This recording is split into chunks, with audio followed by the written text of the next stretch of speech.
नमस्कार. मागच्या रविवारी राष्ट्रयोगाची संकल्पना, राष्ट्राला देव मानणारे होऊ, असं शीर्षक होतं. याच्यावरती तासभर काही विचारांची मांडणी मी केली. आज त्याच्या पुढचा भाग म्हणजे राष्ट्रयोगाचा व्यवहार असा विषय आहे आणि शीर्षक आजच्या भाषणाचं देशकारण करणारे आम्ही होऊ आणि इतरांना करू असं शीर्षक मी मनात कल्पना केलेली आहे त्याची. राष्ट्रयोगाची संकल्पना ज्यांनी मागच्या वेळचं भाषण ऐकलं नाहीये त्यांच्यासाठी जर का त्याचा आढावा घ्यायचा म्हटला तर ज्ञानप्रबोधिनीच्या वर्षारंभ उपासनेची पहिली पोथी होती जी, त्या पोथीच्या प्रस्तावनेमध्ये अगदी एका वाक्यामध्ये थोडक्यात ही कल्पना मांडलेली असं मला वाटतं.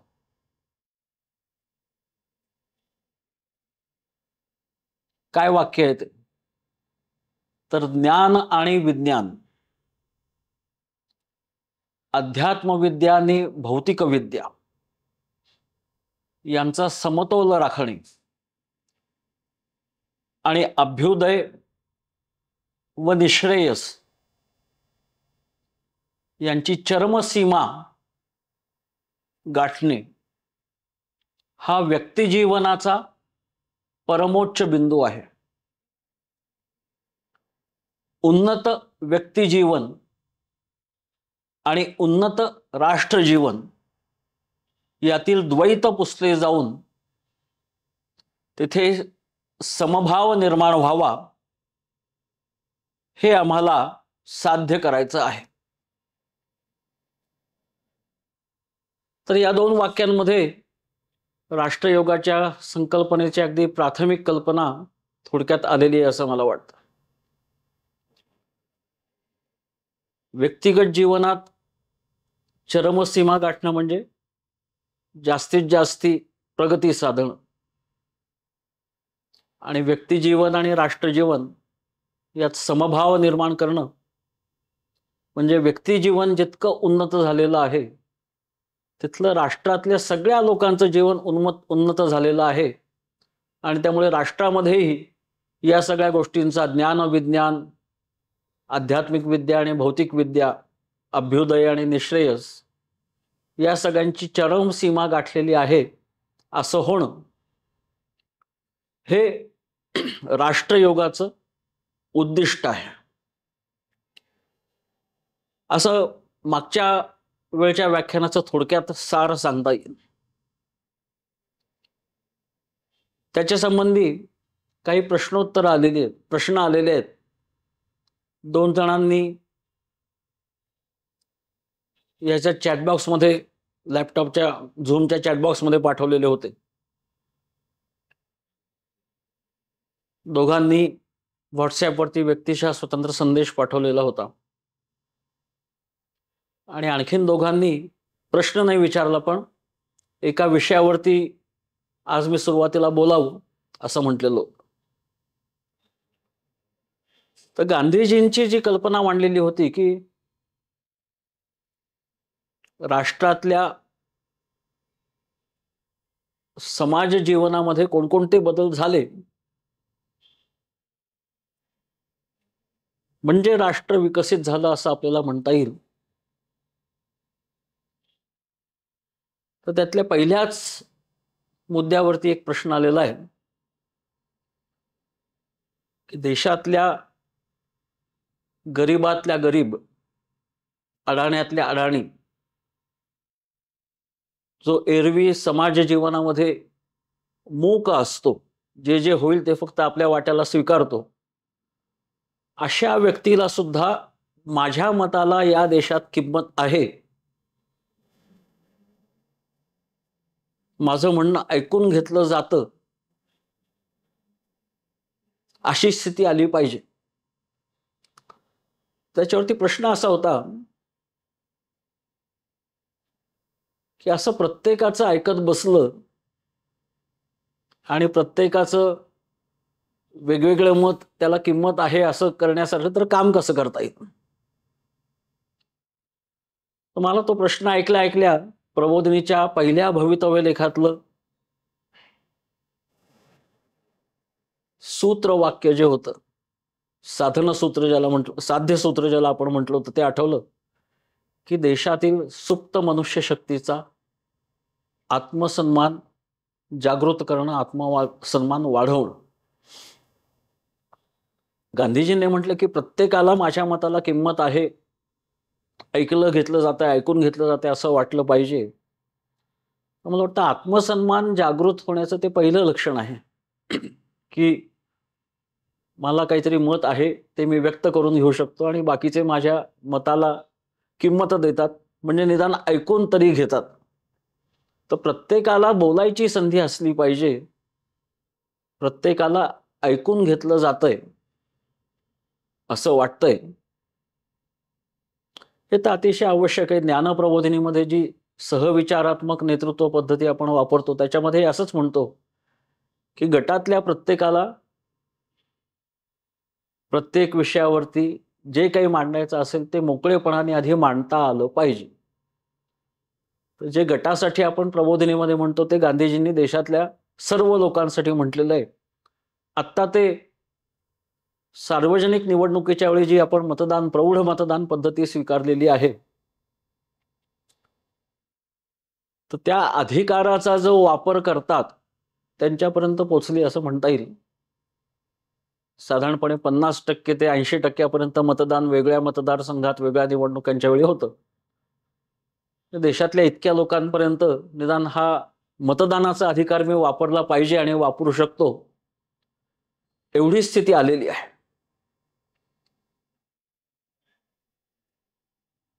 मग दुसरा मुद्दा, प्रश्न जो आलेला होता की समाज आणि समाजाची जीवन पद्धती याच्यातलं अधिक काय येतं, म्हणजे कारण काय आहे आणि परिणाम काय आहे. जीवन पद्धती हे कारण आहे आणि त्याच्यामुळे समाज घडतो, समाज हा परिणाम आहे, का समाज हा कारण आहे आणि जीवन पद्धती हा त्याचा परिणाम आहे. मी असं म्हटलं होतं की समाज हा कारण आहे आणि समाज जीवन पद्धती घडवत जातो. आता खरं तर हे अखंड चक्र आहे, पण सुरुवात कशी झाली असेल, जीवन पद्धती आधी असेल का समाज आधी असेल? तर समाज आधी असे असं म्हणायला लागतं. प्रश्न असा होता की जी जीवन पद्धती समाजात अनेक पिढ्या चालत आलेली आहे त्याचा माझ्यावरती काहीतरी परिणाम होतोच आणि त्याप्रमाणे माझी जीवन पद्धती घडत जाते, समाजाच्या आजच्या सगळ्या लोकांची जीवन पद्धती घडत जाते. त्यामुळे जीवन पद्धती हे कारण आणि समाज हा परिणाम आहे असं वाटतं. तर खरं पहिलं जे निरीक्षण होतं की देशातल्या प्रत्येकाला बोलायची संधी मिळाली पाहिजे, त्याच्या पुढचा अधिक प्रत्येकाला बदल करण्याची संधी मिळाली पाहिजे. काहीतरी जीवन पद्धती आपल्याकडे परंपरेने आलेली आहे, मी तशीच ती पाळायची, काही त्याच्यात बदल न करता, का मला त्याच्यात बदल करायचा अधिकार आहे. तर मला बदल करायचा अधिकार आहे असं वाटलं पाहिजे आणि त्याच वेळी तोपर्यंत जी जीवन पद्धती आलेली ती आपल्याला स्वीकारायला लागते, पण तशीच स्वीकारली पाहिजे असं बंधन आपल्यावरती नाही. ज्ञानप्रबोधिनींनी त्यातल्या त्यात बदलायला अवघड असे सगळे जे संस्कार पद्धती आहे त्याच्यात धर्मनिर्णय मंडळाच्या प्रेरणेने पण आपण पोथ्यांची पुनर्मांडणी करू असं जे म्हटलं आणि हळूहळू त्या पोथ्यांचा स्वीकार होत आहे, तर तो बदल समाजाने स्वीकारणं म्हणजे जीवन पद्धतीत बदल होत जाणं आणि ते आपण घडवते. त्यामुळे आपण समाजातले घटक, आपण कारण आहोत आणि जीवन पद्धती हा त्याचा परिणाम आहे, हा त्याचा सांगण्याचा मुद्दा होता. अगदी सुरुवात झाली तेव्हा समाजानेच निर्माण केली जीवन पद्धती आणि आज सुद्धा समाज बदल करायचं ठरवतो आणि त्याप्रमाणे समाजात बदल होतात. समाजातल्या काही व्यक्ती बदल करायचा आधी ठरवतात. आता ह्याच्याशी संबंधित असा तिसरा प्रश्न जो आलेला आहे, हे पहिले दोन्ही व्हॉट्सअपवरती आले होते, एकाच व्यक्तीने विचारले होते. दुसरा आणखीन एकाने विचारलेला होता की समाज प्रामाण्य बुद्धी म्हणजे काय. एखाद्याने बदल करायचा ठरवला आणि समाजाने त्याला विरोध केला की हे चूक आहे, तर मग समाजातले सगळेजण चूक आहे असं म्हणतात, तर ते आपण स्वीकारायचं म्हणजे समाज प्रामाण्य बुद्धी आहे का.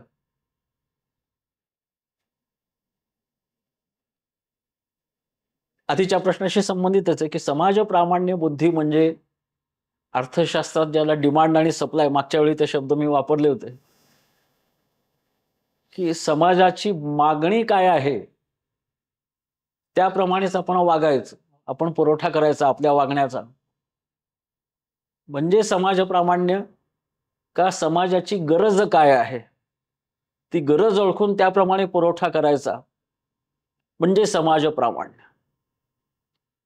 समाजातल्या अनिष्ठ रूढी, चुकीच्या रूढी, अंधश्रद्धा सगळेजण मानतात म्हणून मी त्या मानायच्या, याला समाज प्रामाण्य म्हणायचं का हा समाजातला दोष आहे, हा दूर केला पाहिजे म्हणून आपण पुढाकार घेऊन तो बदल करायला सुरुवात करायची, याला समाज प्रामाण्य म्हणायचं. तर मागणीप्रमाणेच पुरवठा करू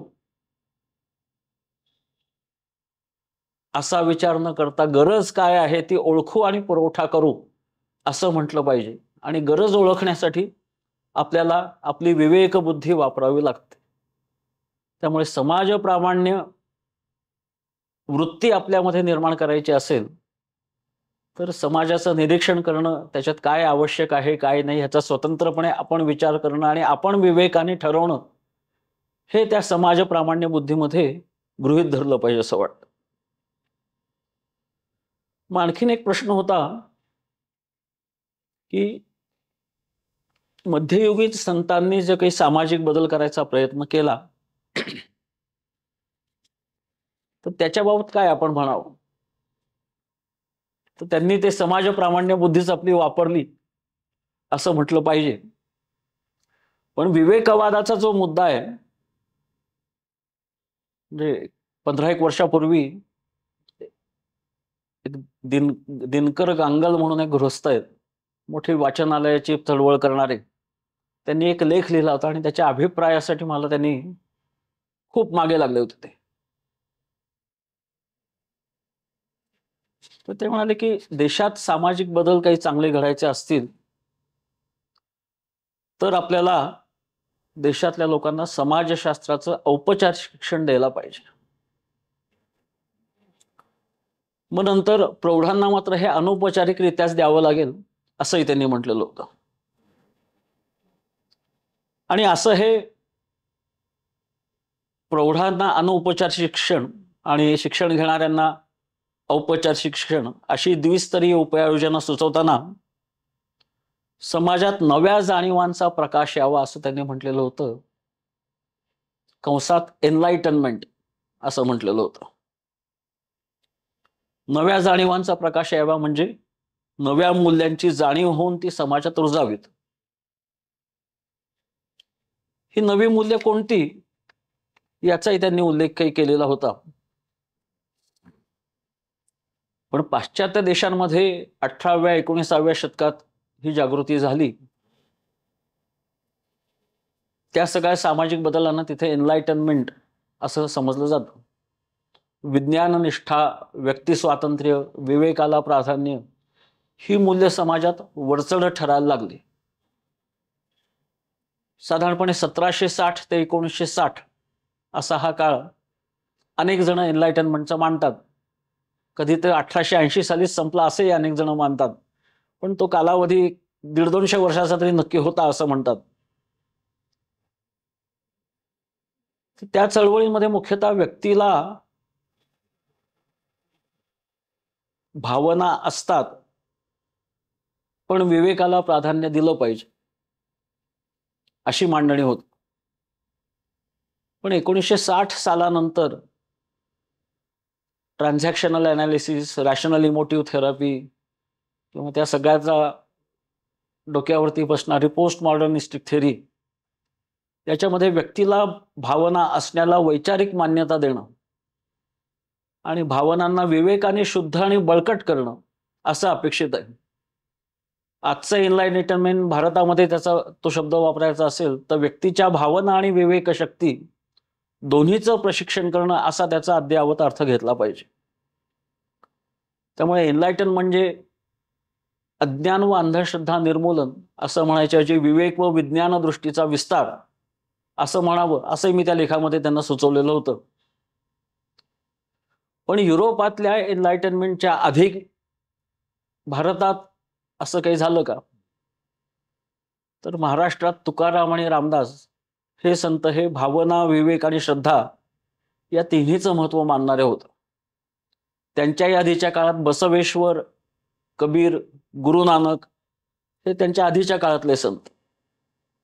आणि त्यामुळे भारतातल्या समाज विकासासाठी विचार करताना साधन म्हणून फक्त पाश्चात्य विवेकवाद त्याच्यावरती आधारित समाजशास्त्र असा विचार न करता भारतीय परंपरेतलं हे एनलाइटनमेंटचं काम संतांनी केलेलं समजून घेणं आणि समजावून देणं हे भारतात जास्ती सहज स्वीकारलं जाईल असं त्यावेळी त्या लेखाला प्रतिसाद देताना मी म्हटलेलं होतं. त्या लेखामध्ये तपस्वींनी सायंटिफिक रॅशनॅलिझम असा शब्द वापरलेला होता. तर गेल्या 50-60 वर्षामध्ये किंवा आता जवळजवळ 75-80 वर्षांमध्ये ह्युमॅनिस्टिक सायकॉलॉजी ही जी विकसित होत गेलेली आहे शाखा, तर त्याचाही विस्तार स्वतंत्रपणे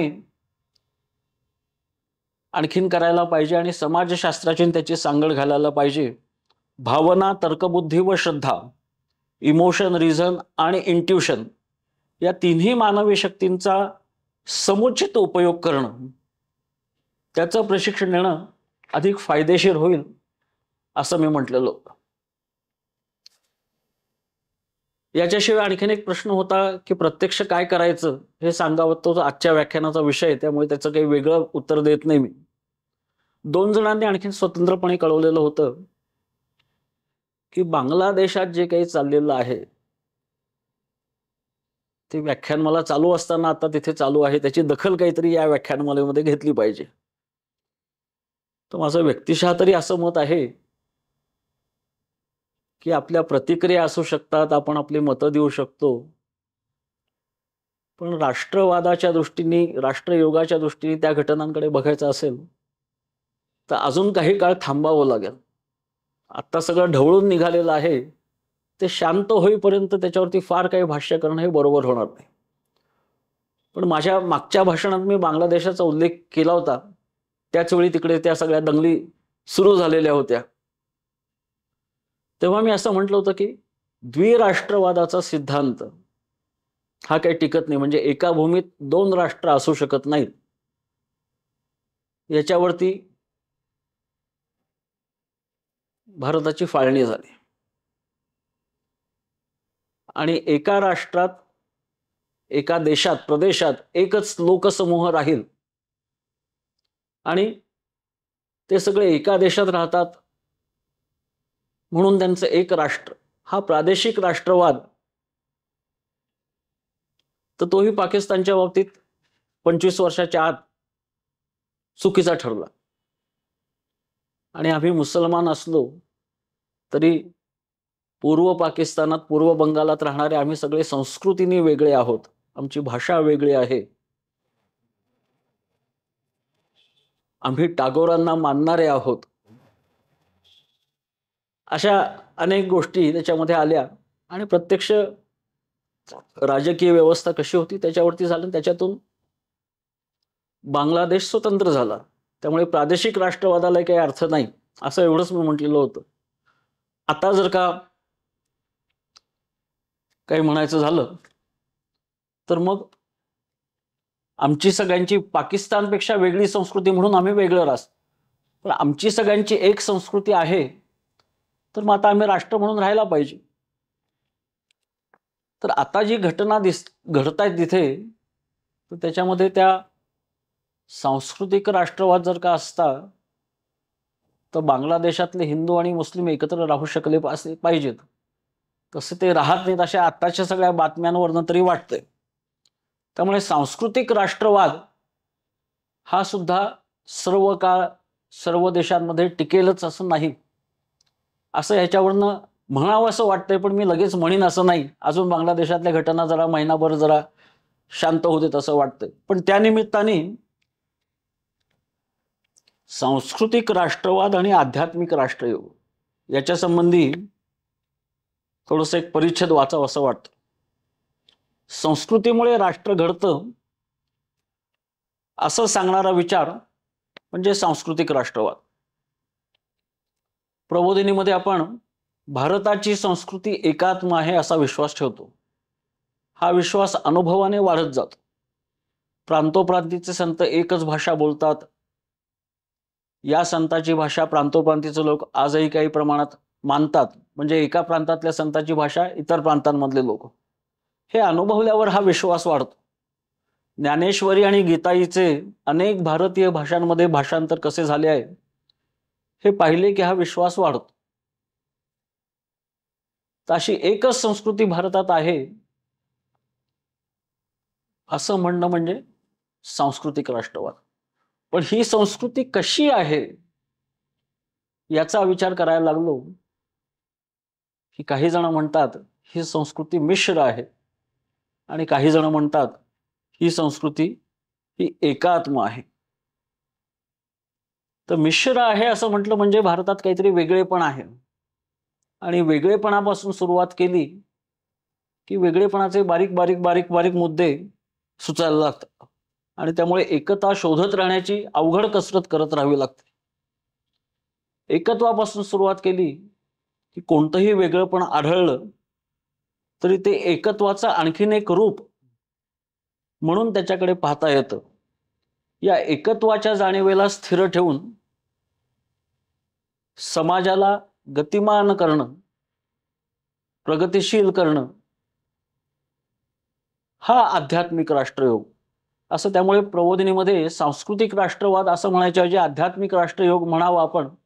हे या अनेकातलं एकत्व शोधणं का एकतेची विविध रूप स्वीकारणं, साजरी करणं, त्याचा आनंद मानणं या विविधतेचा, या दोन दृष्टिकोनांमध्ये आहे.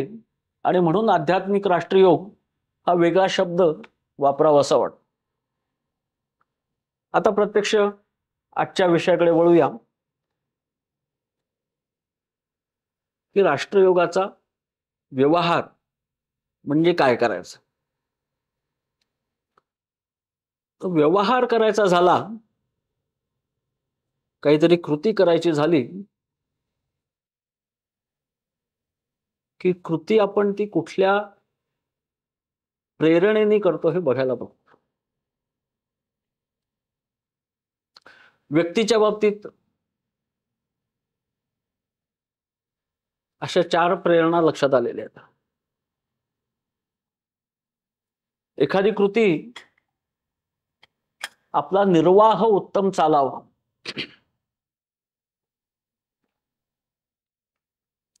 याच्यासाठी आपण करतो.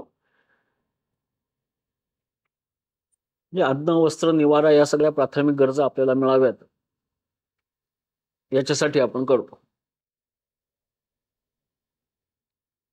आपल्या निवारामध्ये आपली सुरक्षितता याच्यासाठी सुद्धा आपण प्रयत्न करतो.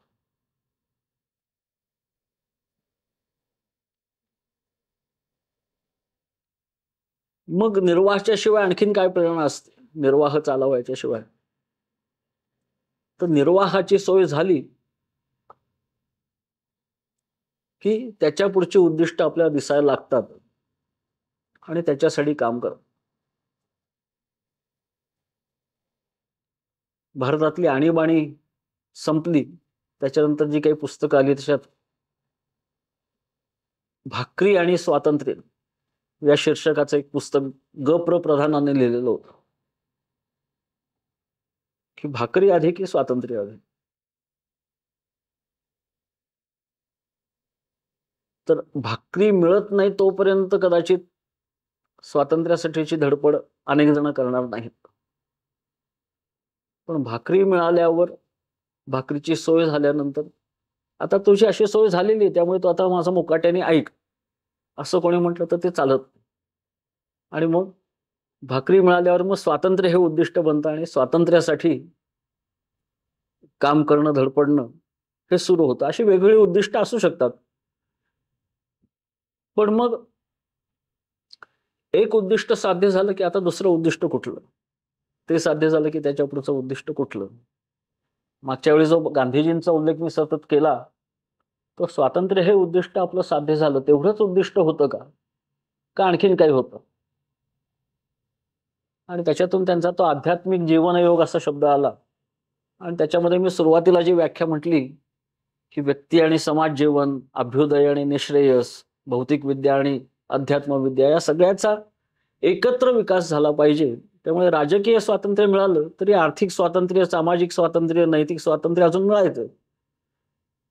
म्हणजे आणखीन काहीतरी पुढचं आपल्याला बघायचंय, तर ह्याचा अर्थ आपण जे उद्दिष्ट ठरवतो त्याला सुद्धा काहीतरी मनात आधी हेतू असतो आणि त्या हेतूसाठी काम करतो. तर हेतूसाठी काम करणारे दीर्घकाळ काम करू शकतात.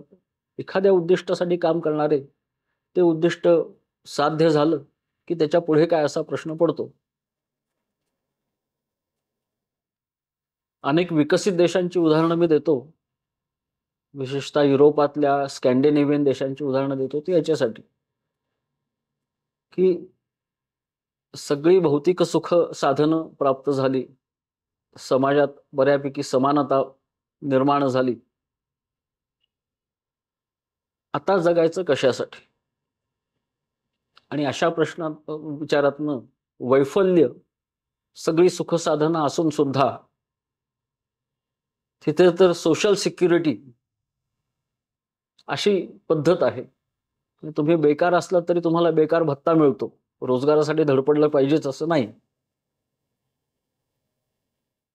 तुमची एक नोकरी गेली तर नवीन नोकरी मिळवण्यासाठी सरकारी खर्चाने तुम्हाला नवीन स्किलचं प्रशिक्षण मिळू शकतं. तर असं सगळं असूनही वैफल्य का आयुष्यामध्ये? तर आयुष्यामध्ये काहीतरी हेतू असायला लागतो.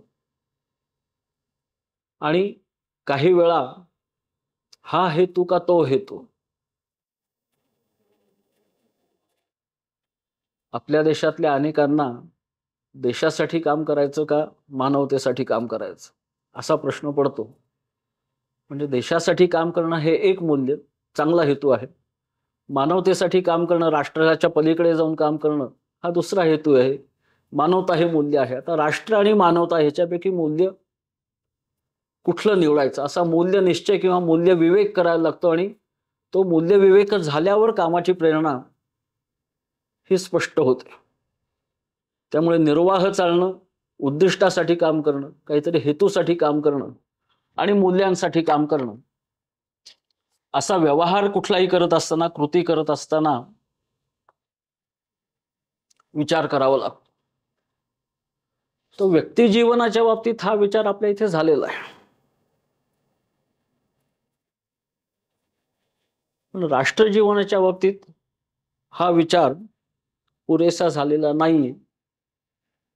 कारण आपल्या राष्ट्रातल्या बहुसंख्य लोकांच्या बाबतीत अजून निर्वाहाचेच प्रश्न सुटलेले नाहीत. आणि ते प्रश्न सोडवणं ही माझी जबाबदारी आहे असं मी म्हटलं, म्हणजे मी देशकारणासाठी काम करायला लागलो. आणि या जबाबदारीची जाणीव मी इतरांना करून देईन आणि त्यांनाही कामाला प्रवृत्त करीन, असं म्हणणं म्हणजे देशकारण इतरांना करायला शिकवणं, करायला लावणं. आणि मग ह्याच्यामध्ये सगळे जे विषय येतात, की मग याच्यासाठी देशातली राजकीय व्यवस्था सुधारली पाहिजे. मग आपल्या देशातली जी कुठली लोकशाही आज चालू आहे, ज्या पद्धतीने चालू आहे, ती त्यातल्या त्यात जगातल्या सगळ्या पद्धतींमधली चांगली पद्धत आहे राजकारणाची असं म्हणतो. पण ते पक्षीय राजकारण आहे, निवडणुकीचं राजकारण आहे, सत्तेसाठीचं राजकारण आहे. त्याच्यासाठीच्या कृतींनाच आपण राजकारण म्हणतो. याच्याशिवाय काही वेगळी राजकीय कृती असू शकते का?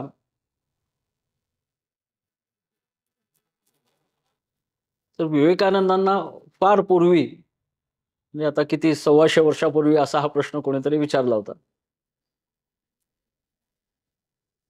आणि तेव्हा त्यांनी सरळ उत्तर दिलेलं होतं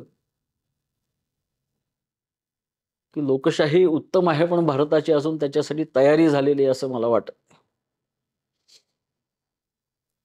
आता तयारी झाल्यावर लोकशाही सुरू करायची का लोकशाही राबवता राबवता तयारी होईल हा पुढचा प्रश्न. आता तोही आपल्याला सोडवलेला आहे की लोकशाही राबवायला सुरुवात केली त्याच्यातनं तयारी होईल.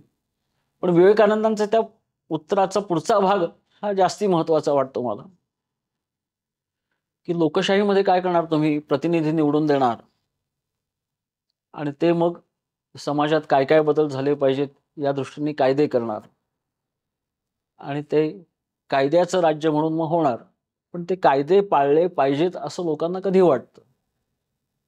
सामाजिक सुधारणांचे किती कायदे लोक आपणहून पाळायला लागलेले आहेत. विवेकानंदांच्या काळात तर संमती वयाचा कायदा त्याचा वाद जोरदार चालू होता आणि त्यांच्या बहिणींची लग्न अल्पवयात झाल्यामुळे त्याचे तोटे काय होतात हे त्यांनी पाहिलेलं होतं. पण मुलींच्या लग्नाचं वय हे 10 असावं का 12 असावं का 14 असावं असे वाद चाललेले होते. आता ते 18 पर्यंत आलंय पण अजूनही अनेक मुलींचे 18च्या आधी विवाह होतात.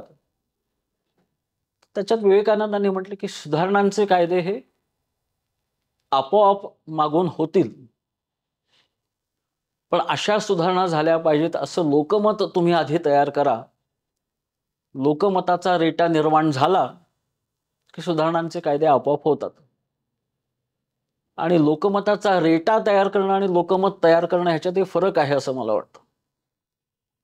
12-14 वर्षापूर्वी अण्णा हजारे आणि केजरीवाल जेव्हा एकत्र होते तेव्हा जे सगळं आंदोलन झालं तो लोकमताचा रेटाच तयार झालेला होता आणि त्यामुळे हा कायद्याचे आम्ही लगेच राबवणार नाही आणणार नाही असं सरकारला म्हणायला लागलं. पण एकदा ते म्हटल्यानंतर ज्या कारणासाठी तो रेटा निर्माण केला ते कारण दूर झालं का तर नाही झालेलं अजून. मी अण्णा म्हणून अनेकांनी टोप्या त्यावेळी डोक्यावरती घातल्या होत्या पण त्या आंदोलनाचा जोर संपल्यावर गेलं. त्यामुळे लोकमत तयार झालं नव्हतं रेटा तयार केलेला होता. ते राजकीय नेतृत्वाचं कौशल्य आहे किंवा प्रसार माध्यम वापरण्याचं कौशल्य आहे. पण लोकमताचा रेटा माहितीच्या हक्काबद्दलचा असेल लोकप्रतिनिधींच्या चौकशी कोणी करायची याच्या संबंधीचा असेल तर याला सुद्धा लोकमत तयार होणं म्हणजे हे असंच झालं पाहिजे असा कायमसाठीचा आग्रह बहुसंख्य लोकांच्या मनामध्ये तयार करणं हे खरं राजकीय काम आहे असं स्वामी विवेकानंदांनी म्हटलेलं होतं. गांधीजी जेव्हा सुद्धा आता काँग्रेस पक्ष विसर्जित करत असं म्हणतात तेव्हा त्याचं राजकीय रेटा निर्माण करण्याचं काम काँग्रेसने केलं त्याच्यातनं स्वातंत्र्य मिळालं. पण लोकमत तयार करायचं काम अजून राहिलेलं आहे आणि ते दीर्घकाळ करायला लागणार ते वेगळ्या पद्धतीने करायला लागतं. तर आध्यात्मिक राष्ट्रयोगामध्ये असं हे लोकमत तयार करण्याचं काम हे खरं राजकीय काम आहे. मग सामाजिक कामांच्या बद्दल मागच्या भाषणामध्ये मी बोललेलो होतो तसं गांधीजींनी जे 18 प्रकारची कामं सांगितलेली होती सामाजिक मानसिक बदलाची भौतिक आणि व्यवस्थात्मक बदलांची आणि विविध समाज गटांची तर ती अजून पुरेशी आहेत असं मला वाटतं. हे वेगळे गट अजून आपल्याला समाजातले सापडत जातील. जसं प्रबोधिनीला धनगर वस्त्या सापडल्या मग कातकरी वस्त्या सापडल्या किंवा हराळीला वेगळे तांडे सापडले की जिथे जाऊन काम करायची आवश्यकता आहे. नागरी वस्त्या सापडल्या पण नागरी वस्त्यांमधला सुद्धा भटक्या जमातीच्या लोकांचे वस्त्या हा आणखीन वेगळाच भाग आहे तो अंबाजोगाईला सापडला. आणि या सगळ्या गटांसाठी काम करणं त्यांचे निर्वाहाचे प्रश्न सोडवायला त्यांना प्रेरणा देणं आणि ती प्रेरणा जागी होईपर्यंत प्रत्यक्ष पुरवठा काहीतरी मदतीचा करणं हे काम सामाजिक काम म्हणून आपल्याला करायला लागेलच. समाजाच्या कामाचा आणखीन वेगळ्या पद्धतीने विचार करणं असंही आता सुरुवात झालेली आहे. डेमोग्राफिक असं त्याला म्हणतात. म्हणजे समाजात आज कुठल्या वयोगटाचे किती लोक आहेत, त्यांच्या काय गरजा आहेत, असं वयोगटशः समाजातल्या गटांचा विचार करणं आणि मग आणखीन 10 वर्षांनी, 15 वर्षांनी, 20 वर्षांनी समाजातले हे वयोगट कसे असणार आहेत, कुठल्या वयोगटात किती लोक असणार आहेत, त्यामुळे कुठल्या प्रश्नांचं गांभीर्य वाढेल याचा विचार करणं आणि त्या दृष्टीने कामांची योजना करणं, हे सुद्धा सामाजिक काम हा या राष्ट्रयोगाचाच भाग आहे असं मला वाटतं.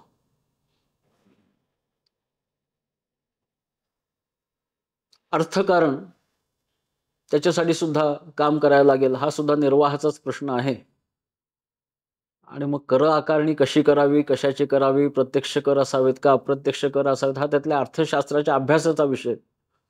पण गरीबातल्या गरीब माणसाला आज काय जाणवतंय आणि काय करायला पाहिजे, ते पाहून आर्थिक धोरणं सुचवणं आणि आपण स्वतः आर्थिक उपक्रम करणं, हे सुद्धा या आध्यात्मिक राष्ट्रयोगाचाच भाग आहे. त्या अर्थकारणाला आता तंत्रज्ञानाची मदत मिळू शकते, जी भारतामध्ये UPI मुळे मोठ्या प्रमाणावरती कसा बदल होऊ शकतो आर्थिक व्यवहारांच्या सोयीमध्ये, आणि त्याच्यामुळे सुद्धा आर्थिक स्वावलंबन येणं, आर्थिक सुबत्ता वाढणं कसं होऊ शकतं हे आपण पाहतो. त्यामुळे या सगळ्यासाठी तंत्रज्ञानाचा कसा वापर करायचा हा विचार करणं, हा सुद्धा राष्ट्रयोगाचाच भाग आहे. आर्थिक, राजकीय, सामाजिक याच्या पलीकडे जसा तंत्रज्ञानाचा विचार करावा लागतो,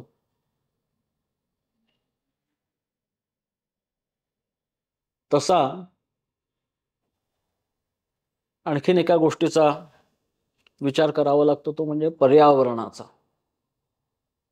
म्हणजे आज आपल्याला सोयीचं वाटतंय म्हणून काही गोष्टी करतो, पण त्याच्या आपल्यावरती त्या बुमरँग सारख्या नंतर उलटणार आहेत का?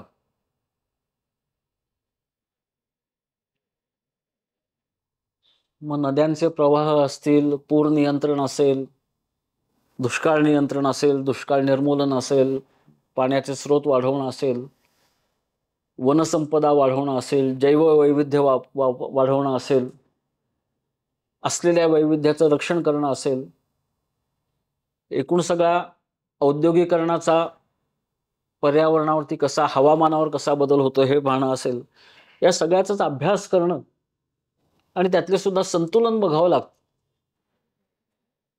सह्याद्री वाचवा हा पर्यावरणाच्या दृष्टीने अतिशय योग्य विचार.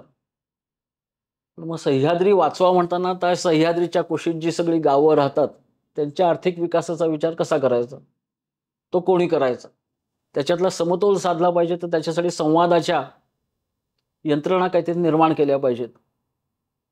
त्याच्यातून सामान्यातल्या सामान्य माणसाला आपलं म्हणणं मांडायची संधी मिळाली पाहिजे.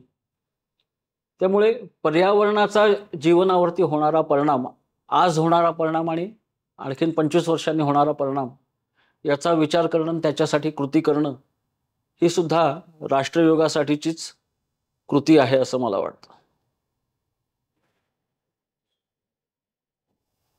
हे सगळं निर्वाहासाठी करायचं काम आहे, हे टाळून चालणार नाही. त्यामुळे आमचा आध्यात्मिक राष्ट्रयोग आहे. आम्ही या सगळ्या दैनंदिन प्रश्नांकडे बघणार नाही, ते क्षुल्लक आहेत असं म्हणून चालणार नाही. हे माझ्या दृष्टीने कदाचित क्षुल्लक असतील, पण देशातल्या कोणाला तरी तो जीवन मरणाचा प्रश्न वाटतोय, तर ते आणि मी एकाच समाजाचे घटक आहोत आणि त्यामुळे त्यांचा प्रश्न सुटेपर्यंत माझं सगळं आयुष्य व्यवस्थित होणार नाही, हे कळणं आणि त्या जाणीवेतनं कृती करणं, हा आध्यात्मिक राष्ट्रयोगाचा भाग आहे असं मला वाटतं.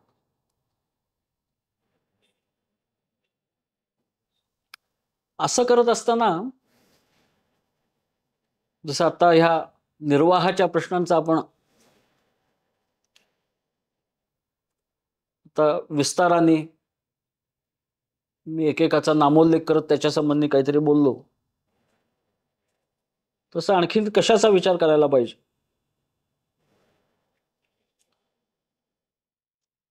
अ, माझ्या 5 वर्षापूर्वीच्या व्याख्यानमालेचा मी उल्लेख केला होता.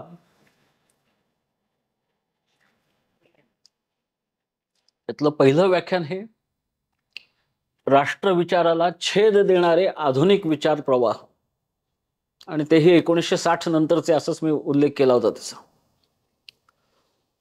ते राष्ट्रविचाराला छेद देणारे अशा दृष्टीने त्याच्याकडे बघता येईल. पण आता जीवनयोग किंवा राष्ट्रयोग म्हणून आपण विचार करायला लागलो तर हा विचार प्रवाह सुरू झाला याचा अर्थ काहीतरी प्रश्न देशामध्ये होते, त्या देशामध्ये किंवा आपल्या देशामध्ये, आणि त्या प्रश्नावरती कृती म्हणूनच कोणीतरी काम हे सुरू केलं. राष्ट्रविचाराला छेद कशामुळे बसतो की ते एकांगी विचार करतात. तो एकच प्रश्न सुटला पाहिजे, तोच जीवन मरणाचा प्रश्न आहे, अशा पद्धतीने कार्यकर्ते काम करतात आणि करावं लागतं त्यावेळी काम. पण मध्ये मध्ये चित्रकार जसं आपलं चित्र कसं वठतंय घडतंय हे पाहण्यासाठी, किंवा शिल्पकार आपली शिल्पकृती हे बघण्यासाठी मध्ये मध्ये मागे होऊन त्याच्याकडे पाहतो, तसं ह्या चळवळीतल्या लोकांनी सुद्धा थोडं मागे येऊन एकूण राष्ट्र वर त्याचा काय परिणाम होतो या सगळ्या चळवळींचा असं बघायला पाहिजे. आणि मग राष्ट्रयोग मानणारे जे आहेत त्यांनी ह्या सगळ्या विचारसरणी म्हणजे आमच्या शत्रू असं म्हणून चालणार नाही. ह्याच्यातनंही आपल्याला काही घेता येईल असं आहे का? आपलं दुर्लक्ष होत होतं कारण आपण व्यापक दृष्टिकोनातनं बघत होतो.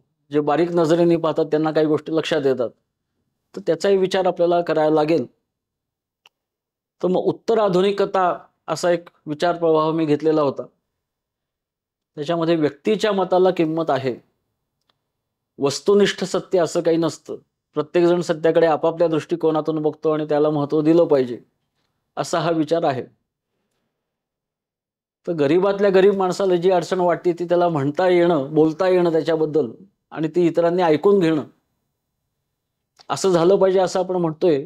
तर हाच दृष्टिकोन त्याच्यामध्ये आहे की व्यक्तीच्या मताला सुद्धा किंमत आहे, फक्त वस्तुनिष्ठ सत्य सांख्यिकीतनं प्राप्त होणारा निष्कर्ष एवढाच घेऊन चालणार नाही.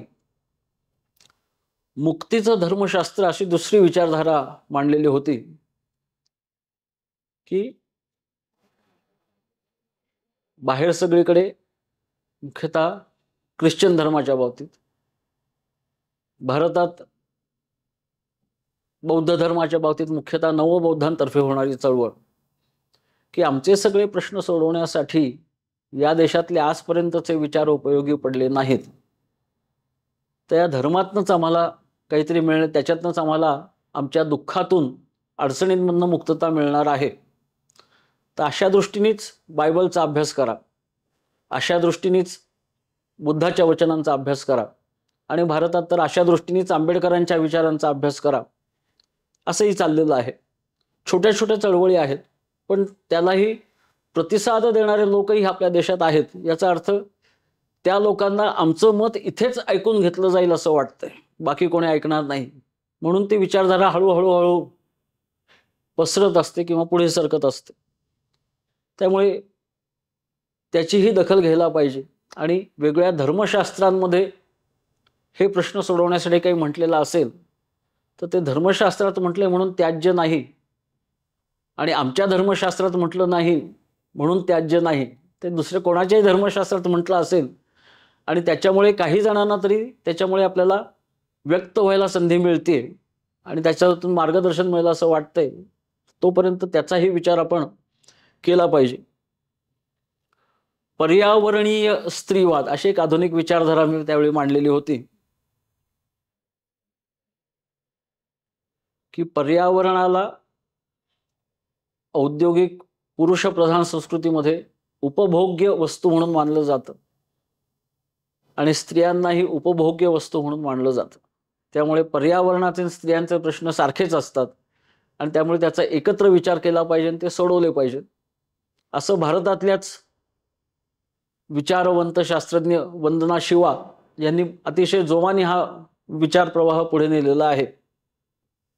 स्थानिक पातळीवरती तरी त्या ज्या म्हणतात त्याच्यात तथ्य आहे, आणि त्या म्हणतात की आम्ही हाच विचार करणार, राष्ट्राचा विचार करायची गरज नाही, कारण तो विचार करताना स्त्रियांचे प्रश्न सुटतात किंवा नाही काही कळत नाही, आम्हाला नाही सुटत. तर ठीक आहे, स्थानिक पातळीवरती तरी पण पर्यावरणाचे प्रश्न आणि स्त्रियांचे प्रश्न ते आपल्या उपभोगासाठी आहेत असं पुरुषप्रधान संस्कृती मानत असेल, तर मग स्त्रिया आणि पुरुष या सगळ्यांना समान अधिकार मिळणं हा राष्ट्रयोगासाठी आवश्यक आहे. तर याही प्रश्नाची दखल घेतली पाहिजे आणि कसं सोडवलं पाहिजे याचा विचार केला पाहिजे. त्यातले राष्ट्राचा विचार न सोडता, त्याच्याकडे दुर्लक्ष न होता स्त्रियांचे प्रश्न सोडवता येतील का, कसे सोडवता येतील, ही जी ती चळवळ विचार करते आहे, प्रयोग करते आहे, त्याच्याकडे लक्ष देणं, त्याचाही आवश्यक तो समावेश आपल्या राष्ट्रयोगाच्या कामात करणं, असं करणं आवश्यक आहे. आणि सखोल पर्यावरणवाद अशी चौथी विचारधारा मी त्यावेळी विचारासाठी घेतलेली होती. तेव्हा तो छेद देणाराच प्रवाह म्हणून मी म्हटलेलं होतं राष्ट्रविचाराला. कारण सगळी पृथ्वी एक आहे, पृथ्वीवरचं पर्यावरण सगळं एक आहे. पृथ्वीवरच्या कुठल्याही देशात काही घडलं तरी त्याचा परिणाम इतर देशांच्या पर्यावरणावरती होऊ शकतो. त्यामुळे सगळ्याचा एकत्र विचार केला पाहिजे.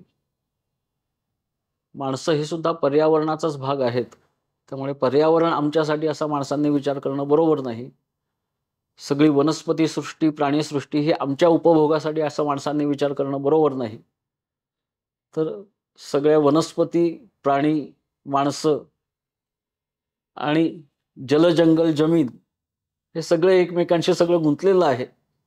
त्या सगळ्याचा एकत्र विचार केला पाहिजे. त्या सगळ्याचं एकत्र आरोग्याचा विचार केला पाहिजे. हा सखोल पर्यावरण. माणसाला त्याच्यात काही वेगळं महत्व, वेगळं काही किंमत नाही, असा तो विचार आहे. माणसालाच किंमत नाही, त्यामुळे समाजालाही किंमत नाही आणि राष्ट्रांनाही विचारालाही तिथे काही स्थानच नाही. पण आध्यात्मिक राष्ट्रयोग म्हणताना हा सखोल पर्यावरणवाद त्याच्या खूप जवळ जातो. की सर्वाभूती एकच परमेश्वर, सर्व भूतांमध्ये, भूत म्हणजे निर्माण झालेलं, फक्त माणसं, जनावरं, प्राणी, वनस्पती नाही, तर निर्जीव सृष्टी सुद्धा, डोंगर, दर्या, जमीन, मृदसंधारण, जलसंधारण सगळंच विषय त्याच्यामध्ये आला. तर सगळ्यामध्येच एकच परमेश्वरी तत्व आहे असं जर का आमचं अध्यात्म आम्हाला सांगतं, असा अनुभव जर का आमच्यापैकी काही जणांनी घेतला आहे, असे लोक अनुभव घेतलेले आमचे आदर्श आहेत, तर मग याचाही विचार आपण करायला पाहिजे. त्यातलं काय काय घेता येईल आणि आपण आपले निर्वाहाचे प्रश्न सोडवताना ह्या सगळ्या गोष्टींची दखल कशी घ्यायची, हे आध्यात्मिक राष्ट्रयोगामध्ये आपल्याला बघायला लागेल. त्यामुळे या कुठल्याही क्षेत्रात, कुठल्याही प्रश्नावरती काम करणारी व्यक्ती आज आम्ही काम करतोय त्याच्यापेक्षा वेगळ्या पद्धतीने काम करते, वेगळ्या उद्दिष्टाने काम करते, असं आम्हाला वाटलं तरी तो आमचा शत्रू नाही. तो आमच्याच कामातलं कुठलं तरी एक भाग वेगळ्या पद्धतीने काम करणारा आहे, असं ठेवून त्या सगळ्या कामांकडे बघणं आणि आपल्या कामाची आखणी त्याप्रमाणे करणं, आपली शक्ती, आपली साधन सामग्री, आपल्या कामाचा आवाका हे सगळं विचारात घेऊन विवेकाने ठरवणं.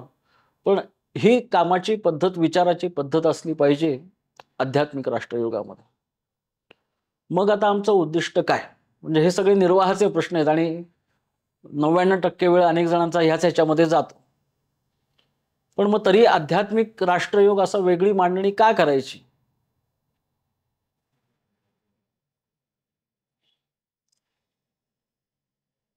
तर प्रबोधिनीला देशाला जे 200 कार्यकर्ते द्यायचेत, 200 म्हणजे मोठ्या संख्येने द्यायचे, या अर्थानेच तर घ्यायचं, अगदी आकडे मोजायला नाही सुरुवात करायची. कारण आपल्याच एका मित्राने 200 म्हणतायत, आप्पा 3.5 तरी मिळालेत का आजपर्यंत वगैरे, असा एक लेख लिहिलेला आहे. तर 200 कार्यकर्ते मिळाले पाहिजेत असं आप्पा म्हणाले. पण मग ते 200 कसे असले पाहिजेत याच्या अपेक्षा ते उंचावत गेले. कारण उद्दिष्ट, हेतू, मूल्य ही वेगळी होती त्यांची.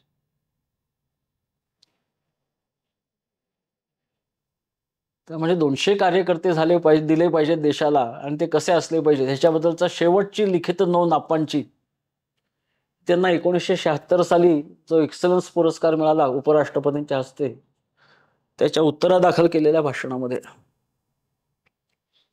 आणि त्याच्यामध्ये त्यांनी म्हटलेलं आहे की स्वातंत्र्य तर मिळाले, जे जे गांधीजींनी म्हटलं त्याच्या पुढे आणखीन काय व्हायला पाहिजे.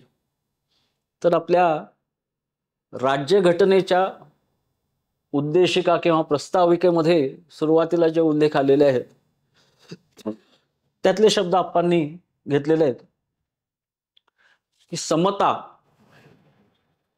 बंधुता, सामाजिक न्याय हे शब्द त्या घटनेच्या उद्देशिकेतले. त्याच्याबरोबर विज्ञानातील उत्तमता आणि भारतीय अध्यात्म या 5 मार्गदर्शक तत्वांच्या प्रकाशात जे काम करतात, या 5 मार्गदर्शक तत्वातनं ज्यांना देशासाठी कामाची प्रेरणा मिळते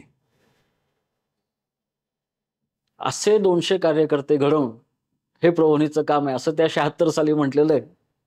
200 झाले की नाही याच्यात आता शिरगणतीत पडायला नको. आणि जे कोणी आहेत ते ह्या 5 तत्वांच्या प्रकाशात काम करतात की नाही हेही बघायला नको. हे ज्याचं त्यांनी बघावं की मला असं काम करायचं आहे. पण मग निर्वाहापलीकडे आणखीन राष्ट्रासाठी काम करायचं म्हणजे काय करायचं. तर प्रश्न तर अनंत आहेत, क्षेत्र अनंत आहेत.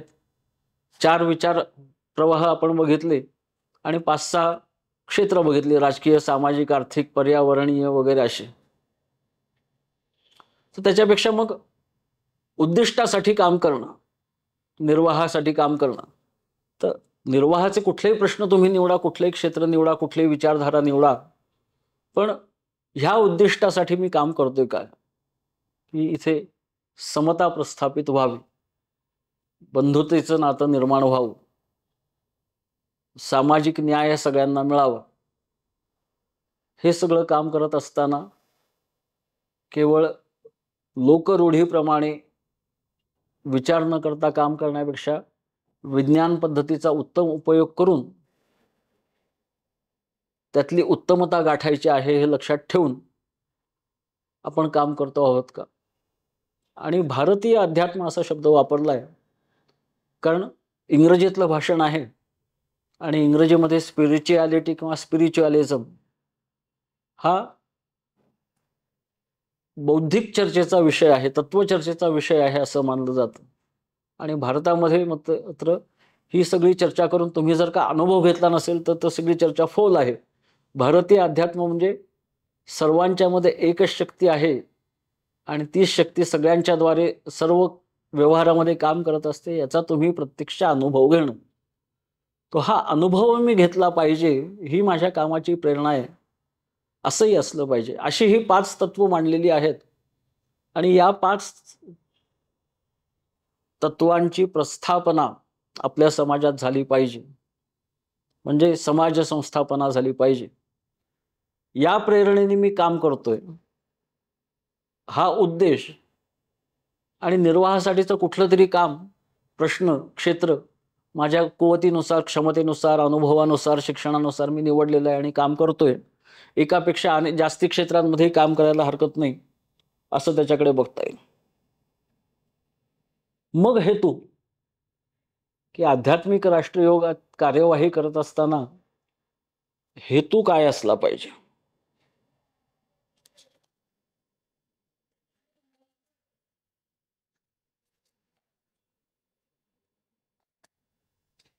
तर ही सगळी कामं करत असताना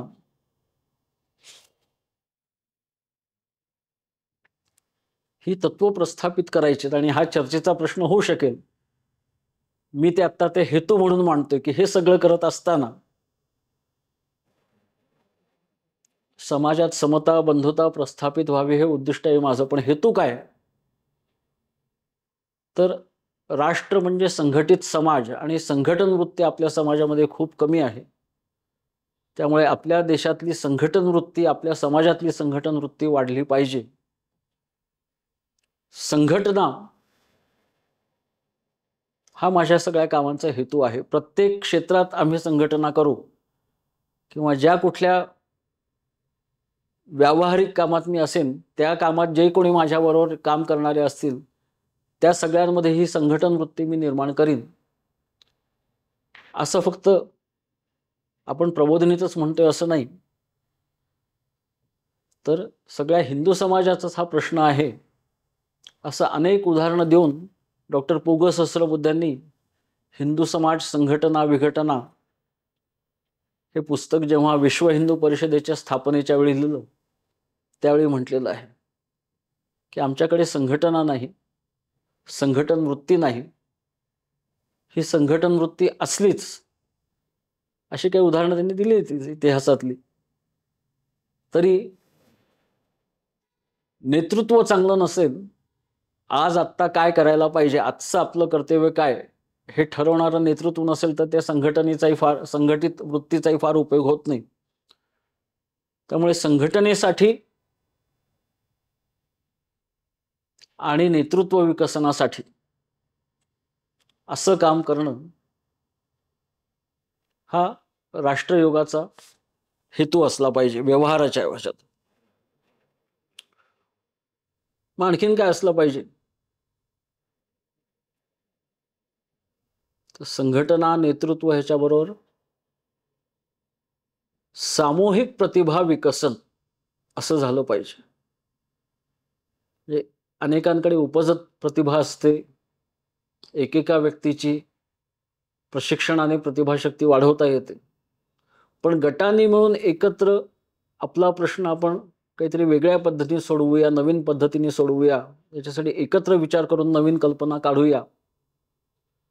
आणि एकत्र विचार करून नवीन कल्पना काढली की नवीन कल्पना हे सगळ्यांची होती, त्यामुळे ती प्रत्यक्षात आणण्यासाठी पाठिंबा हा जास्ती मिळतो.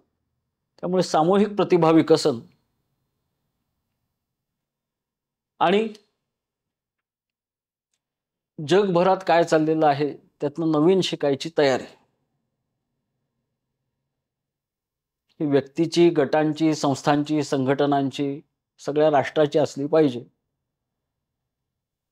संघटना आहे, पण राष्ट्रासाठी नवीन शिकायला पाहिजे, असं जगभर सगळीकडे जे सांगितलं जातं ते उदाहरण म्हणजे जपानचं. कमोडोर पेरी 1-2-4 जहाजं घेऊन आला आणि त्यांनी टोकियोवरती तोफा डागल्या आणि सगळं राष्ट्र एकदम सावध झालं की आजपर्यंत आपण जगलोय तसं जगून चालणार नाही. आपली खूप बंडूक वृत्ती होती, आपण देशाच्या बाहेर काय चाललं याचं पाहिलंच नाही. तर अभ्यास देशस्थितीचा समतोल चालवणार नाही, अभ्यास जागतिक स्थितीचा समतोल चालव, असं झालं पाहिजे. ते जपाननी काही दशकांच्या अवधीत सगळी पाश्चात्य विद्या आपण काय वापरली पाहिजे ती वापरून आपला देश हा 35-40 वर्षामध्ये रशियासारख्या युरोपीय राष्ट्राचा लष्करात पराभव करू शकेल अशा स्थितीला आणला. मग सगळ्या जगातल्या दोस्त राष्ट्रांच्या फौजांना एकत्र लढावं लागेल इतकी ताकद त्यांनी मिळवली. आणि तेही बरोबर नाही, तर आपण आधुनिक व्यवस्थापनाची तंत्र वापरून पुन्हा आपल्या देशाचा पुनरुद्धार केला पाहिजे, पुनर्जागरण केलं पाहिजे, असं दुसऱ्या महायुद्धातल्या बेचिराग झाल्यानंतर सगळं केलं. तर जपानचं उदाहरण जगातून सगळीकडून शिकायची तयारी ठेवणं याच्यासाठी अतिशय डोळे उघडणारा आहे आणि त्याचाही विचार आपण सतत केला पाहिजे. याशिवाय मागच्या वेळी जे म्हटलं ते स्वीकारशील स्वदेशी, की स्वदेशीचा जास्तीत जास्त वापर, आपल्या सगळ्या बुद्धिमत्तेचा वापर, आणि मग जगातनं जे काय करायचं असेल ते स्वीकारणं, असा आपण सतत विचार केला पाहिजे. आणि असा हा विचार करणं म्हणजे आध्यात्मिक राष्ट्रयोगाचं प्रत्यक्ष आचरण करणं असं होईल. तर या हेतूबद्दल आणखीन थोडंसं सविस्तर बोलायला लागेल आणि मग मूल्य निश्चिती किंवा मूल्य विवेक याच्याबद्दल आणखीन बोलायला लागेल. तर हे दोन्ही माझे पुढच्या व्याख्यानाचे विषय असतील. राष्ट्रयोगामध्ये अध्यात्माचा विचार केला पाहिजे हे सांगितलं, राष्ट्रयोगाचा व्यवहार काय ते सांगितलं. आता आध्यात्मिक आणि व्यावहारिक याचा एकत्र विचार कसा करायचा हे पुढच्या व्याख्यानात बघू. आजचा हा विषय इथे संपवतो. आपले प्रश्न पुढच्या 15 मिनिटांमध्ये चॅटबॉक्समध्ये ज्यांना पाठवायचे असतील त्यांनी पाठवावेत. धन्यवाद.